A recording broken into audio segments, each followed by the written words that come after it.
Olá! Hoje a gente vai fundo num dos sermões teologicamente mais desafiadores e, olha, mais influentes da história, A Soberania de Deus na Salvação dos Homens, do teólogo Jonathan Edwards.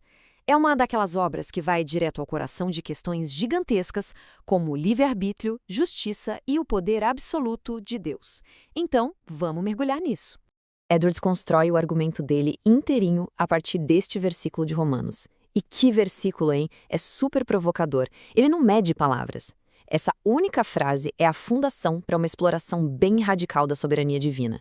Ela já prepara o terreno para uma ideia complexa, poderosa e que, claro, é debatida há séculos. Para a gente conseguir entender essa doutrina que é bem densa, vamos quebrar ela em 5 partes, ok? Primeiro, o que exatamente é a soberania divina? Depois, como é que ela aparece na misericórdia e no endurecimento. Aí a gente explora a justiça divina, o propósito final por trás de tudo isso e, por último, qual seria o papel da humanidade nesse plano todo. Então, tudo começa por aqui. Para a gente conseguir seguir o raciocínio do Edwards, a primeira coisa é ter uma definição bem clara do que ele quer dizer com soberania divina. E adianto, não é só sobre ser poderoso, é algo muito, mas muito mais absoluto que isso. E tá aí a definição. Segundo o texto, soberania divina é isso: o direito irrestrito, sem limites e totalmente independente de Deus de fazer o que ele quiser com a sua criação. Não existem limitações de fora nem obrigações. É uma autoridade total. Guardar essa definição é crucial para entender todo o resto. Certo. Então, se Deus tem esse poder absoluto, como é que ele é usado na prática? O Edwards argumenta que essa soberania se manifesta de duas formas bem distintas, até opostas, quando o assunto é a salvação humana. Vamos dar uma olhada em como isso funciona. Aqui estão os dois lados da moeda. De um lado, Deus escolhe ativamente dar misericórdia e salvação para alguns, e isso baseado puramente na vontade dele. Do outro lado, ele endurece outros. Mas atenção, não é que ele injeta o mal na pessoa. A ideia é que ele simplesmente deixa essas pessoas por conta própria, o que, segundo o texto, leva inevitavelmente ao endurecimento do coração delas.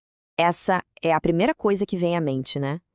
É a pergunta mais difícil que surge disso tudo. Peraí, se Deus endurece alguém, isso não faz dele o responsável pelo pecado da pessoa? O interessante é que o Edwards já previa essa questão e se adiantou para oferecer uma explicação bem cuidadosa. O ponto aqui é a distinção sutil que ele faz. O Edwards argumenta que Deus não cria o pecado no coração de ninguém. Na verdade, o tal endurecimento acontece de duas formas. Primeiro, Deus simplesmente retira sua graça, a influência do seu espírito. Sem isso, o coração continua duro. Segundo, ele permite que certas circunstâncias aconteçam. E essas circunstâncias, ao entrarem em contato com a corrupção que já existe na pessoa, se tornam a ocasião para ela se endurecer ainda mais. A responsabilidade, no fim das contas, continua sendo do indivíduo. Isso nos joga bem no meio de um quebra-cabeça teológico. Como é que um Deus, que é perfeitamente justo, pode simplesmente decidir perdoar uns e outros não? Parece que existe uma tensão aí entre a justiça dele e essa misericórdia soberana. Esse é o dilema. Se a justiça diz que o pecado tem que ser punido, como é que a misericórdia pode acontecer sem que a justiça seja, de certa forma, ignorada? Para Edwards, isso não é um detalhe. É uma questão que mexe com a própria honra do caráter de Deus. O texto coloca o problema da seguinte forma: o pecado não é só uma regra quebrada. É uma ofensa contra a majestade infinita de Deus. E essa ofensa cria um tipo de dano à honra divina que precisa obrigatoriamente ser reparado.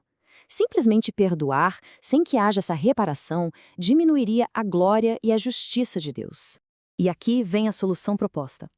O sacrifício de Cristo não foi só um ato de amor, foi uma transação de honra. Como ele era uma pessoa de valor infinito, o sofrimento dele foi o suficiente para reparar completamente o dano causado pelo pecado de todo mundo. Isso satisfaz o que a justiça exigia e, com isso, libera Deus para exercer a sua misericórdia soberana sem comprometer a sua honra. Ok, a gente já entendeu o que e o como, mas por quê? Qual seria, segundo o sermão, a motivação final de Deus para criar e botar em prática esse plano de salvação soberana? O ponto central é esse. O objetivo final de tudo, absolutamente tudo, da criação à salvação, é a manifestação da própria glória de Deus. Não é por vaidade. A ideia é que a exibição da natureza dele é o bem maior que existe. O universo, então, seria como um grande teatro para a glória de Deus. E aqui fica bem claro como isso funcionaria. Para que a glória de um atributo seja vista, ele tem que ser exercitado. O poder de Deus é glorificado quando ele age com poder. A misericórdia dele é glorificada quando ele mostra misericórdia. Então, por essa lógica, para que a sua soberania seja glorificada, ele precisa exercer soberania, ou seja, tomar decisões que não são ditadas por nada além do seu próprio querer. Agora vamos para a parte prática. Depois dessa teologia toda, o que tudo isso significa para a experiência humana, de acordo com o sermão? A mensagem central para a humanidade é de uma dependência total, absoluta. O texto é claro: do começo ao fim, a salvação está inteiramente nas mãos de Deus. Não há nada que uma pessoa possa fazer para merecer ou para forçar a mão de Deus. A fonte é uma só: a vontade soberana dele. Então, diante dessa realidade, o texto sugere uma postura bem específica. Exige uma humildade radical, uma visão de si mesmo como algo pequeno, mínimo, perto de um Deus infinito. E, claro, uma submissão completa à vontade dele. Edwards, aliás, é bem direto nesse ponto. Ficar questionando ou brigando com essa soberania é inútil e, no fim, destrutivo. A consequência lógica de tudo isso é que o orgulho humano na salvação é eliminado. Se a salvação é inteiramente um presente que vem da vontade soberana de Deus, então a pessoa que recebe esse presente não tem mérito nenhum nisso. Toda glória, toda exaltação pertence exclusivamente a Deus. E a gente termina com a pergunta que fica no ar durante todo o sermão. É uma doutrina que coloca Deus numa posição de autoridade absoluta, mas que deixa essa questão profunda sobre o nosso papel. Se a vontade dele é a causa final de tudo, o que isso nos diz sobre a liberdade e a função da nossa própria vontade? É uma tensão que teólogos e filósofos continuam explorando até hoje.